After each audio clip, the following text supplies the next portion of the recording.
ہر انسان کے ساتھ دو فرشتے مقرر کیے ہیں کرامن کاتبین، جن کے نام ہیں۔ ایک ٹائم میں ایک فرشتہ ایک کام کرتا ہے، کیونکہ ایک ٹائم میں یا نیکی ہو سکتی ہے یا بدی ہو سکتی ہے۔ ایک وقت ایسا آتا ہے کہ دونوں فرشتے لکھتے ہیں، اور وہ وقت کون سا ہے؟ جب تم درود پاک نبی رحمت تاجدار ختم النبوت صلی اللہ علیہ وسلم پر پڑھتے ہو، نیکیوں والا فرشتہ آپ کی نیکیاں لکھتا ہے اور بدیوں والا آپ کی بدیوں کو مٹا رہا ہوتا ہے۔ اللہ تعالیٰ ہمیں کثرت درود و سلام پڑھنے کی سعادت عطا فرمائے۔ اسلام کی بنیادوں میں حج ایک اہم رکن ہے، عمر بھر میں صرف ایک بار فرض ہے۔ حضور نبی کریم صلی اللہ علیہ وسلم نے فرمایا کہ جس پر حج فرض تھا اس نے حج نہ کیا، اسے کہہ دو یہودی مرے یا نصرانی مرے۔ اور دوسری حدیث پاک میں کہ جو حج کرے اس کے ساتھ گناہ اور بیہودہ باتیں نہ کرے، وہ گناہوں سے ایسے پاک ہو جاتا ہے جیسے ماں کے شکم سے پیدا ہونے کے وقت پاک تھا۔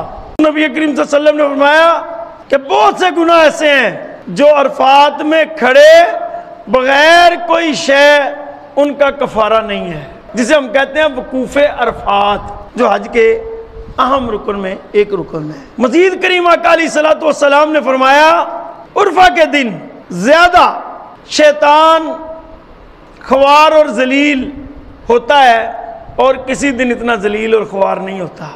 آج جمعۃ المبارک ہے، ذی قعدہ کی 24 تاریخ ہے، 1443 ہجری ہے، اور میں آپ کے سامنے آج ایک اہم نقطہ رکھنے لگا ہوں۔ اللہ تعالیٰ نے ہر انسان کے ساتھ دو فرشتے مقرر کیے ہیں کرامن کاتبین، جن کے نام ہیں۔ ایک نیکی والا ہے، ایک بدی والا ہے۔ آپ یہ بتائیں کہ نیکی والا جب نیکی کرو گے نیکی لکھے گا، بدی والا جب بدی کرو گے بدی لکھے گا۔ ایک ٹائم میں ایک فرشتہ ایک کام کرتا ہے، کیونکہ ایک ٹائم میں یا نیکی ہو سکتی ہے یا بدی ہو سکتی ہے۔ لیکن کیا ہی خوب بات ہے، ایک وقت ایسا آتا ہے کہ دونوں فرشتے لکھتے ہیں، اور وہ وقت کون سا ہے؟ جب تم درود پاک نبی رحمت تاجدار ختم النبوت صلی اللہ علیہ وسلم پر پڑھتے ہو، نیکیوں والا فرشتہ آپ کی نیکیاں لکھتا ہے اور بدیوں والا آپ کی بدیوں کو مٹا رہا ہوتا ہے۔ تو معلوم یہ ہوا کہ حضور صلی اللہ علیہ وسلم پر درود پاک پڑھنے سے اعمال نیکیوں کے بڑھتے ہیں اور گناہ کے جڑتے ہیں۔ اللہ تعالیٰ ہمیں کثرت درود و سلام پڑھنے کی سعادت عطا فرمائے۔ حضرت عقبہ بن عامر رضی اللہ تعالی عنہ سے روایت ہے کہ رسول اللہ صلی اللہ علیہ وسلم نے شہداء غزوہ احد پر 8 سال بعد دعا فرمائی جیسا کہ آپ زندوں اور مردوں کو رخصت فرما رہے ہیں۔ پھر آپ منبر پر تشریف لائے، فرمایا میں تمہارے آگے پیش رو ہوں اور میں تم پر گواہ ہوں، اور تم سے وعدہ کی جگہ حوض کوثر ہے، اور میں اسے اپنی اس جگہ سے دیکھ رہا ہوں۔ یعنی آپ احد میں بیٹھے ہیں اور حوض کوثر کہاں پر ہے؟ عشر والے دن لگے گا۔ حوض کوثر کا کسی کو نہیں پتا، لیکن ہے ضرور، انا آتیناک الکوثر، اور بے شک مجھے زمین کے خزانوں کی چابیاں عطا کر دی گئی ہیں، اور مجھے یقیناً تمہارے بارے میں یہ خوف نہیں کہ تم میرے بعد شرک کرو گے۔ یہ جو بات پر فتوے لگا دیتے نا، یہ فلانا شرک کر رہا ہے، فلانا شرک کر رہا ہے، تو حضور تو آج سے 1400 سال پہلے آپ کے متعلق جو حقیقی امت ہے حضور کی، فرما گئے کہ تمہارے بارے میں مجھے شرک کا کوئی غم خوف نہیں ہے، ہاں لیکن مجھے تمہارے بارے میں دنیا کا خوف ہے کہ تم دنیا میں رغبت کر جاؤ گے۔ اب یہ بات ذہن نشین رکھیں، امت دو قسم کی ہے۔ کتنی قسم کی ہے؟ دو قسم کی ہے۔ ایک امت حقیقی اور ایک مجازی۔ حقیقی کون ہے؟ ہم ہیں۔ اور مجازی کون ہے؟ جتنے غیر مسلم ہیں۔ تو حقیقی کے متعلق حضور نے فرمایا کہ مجھے تمہارے بارے میں شرک کا کوئی شک خوف نہیں ہے۔ اب کوئی اپنے مسلمانوں پر شرک کے فتوے لگائے تو یہ جائز تو نہیں ہے نا، تو اس لیے یہ غور کرنا چاہیے۔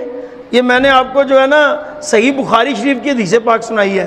اب اس حدیث پاک کی روح سے نا چند نکات سامنے آتے ہیں۔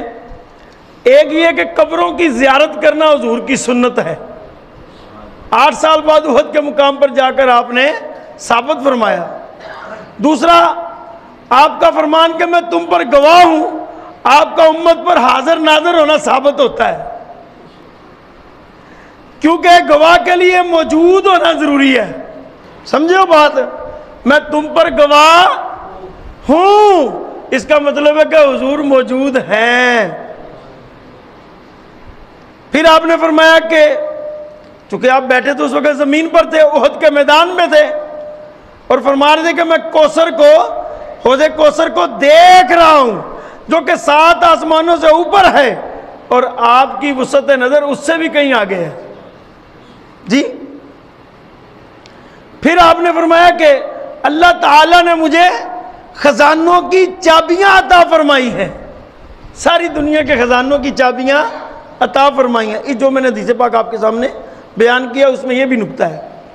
اور آخری نکتہ وہی کہ آپ نے فرمایا کہ مجھے تمہارے بارے میں مشرک ہونے میں کوئی شک نہیں ہے، لیکن ایک فکر ہے کہ تم لوگ دنیا کی طرف رغبت کر جاؤ گے، دنیا میں گم ہو جاؤ گے، دنیا میں الجھ جاؤ گے اور دین سے دور ہو جاؤ گے۔ یہ حدیث پاک کی مختصر تشریح ہے، اس پر غور و خوض کریں اور نبی کریم صلی اللہ علیہ وسلم کے جو فرمان ہے اس پر عمل کرنے کی کوشش کریں۔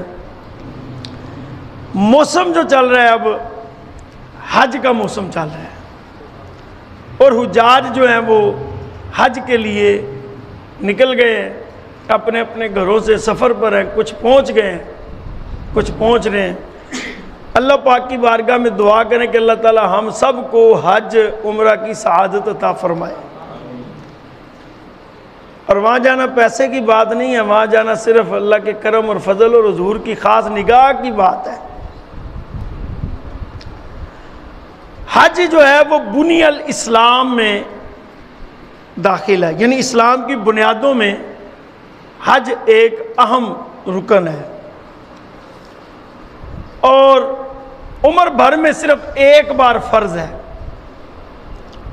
حضور نبی کریم صلی اللہ علیہ وسلم نے فرمایا کہ جس پر حج فرض تھا اس نے حج نہ کیا، اسے کہہ دو یہودی مرے یا نصرانی مرے۔